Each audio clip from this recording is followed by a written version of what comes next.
વર્ષથી અમારા તમામ સરપંચોના કામ છેલ્લા પહેલું પેન્ડિંગ પડી છે.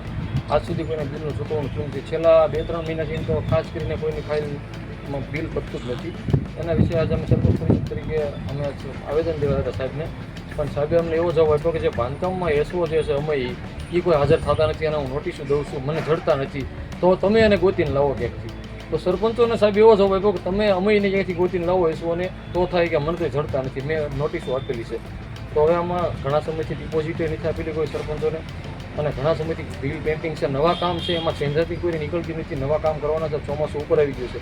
તો એવા અનેક પ્રશ્નો તમે પીડીઓ સાહેબ પાસે આવ્યા હતા. સમયથી હાલે આ લગભગ છેલ્લા 1 વર્ષથી આવું ચાલે છે, પણ અત્યારે છેલ્લા 2-3 મહિનાથી તો ખાસ અમારે જે કામ કરેલા છે ને એના બિલ પણ નથી ચૂકવણા થતા. તો ઘણા સમયથી અમારે આ પેન્ડિંગ છે, એના માટે અમે રજૂઆત કરવા સાહેબને આવ્યા હતા, પણ અમને ઉડાવ જવાબ મળેલો છે. અમને કોઈ એવો ઠોસ જવાબ નથી મળ્યો કે તમારું કામ થઈ જાય, કે તમે ગોતી આવો અમયને, એસઓને તમે ગોતી આવો, મને મળતા નથી.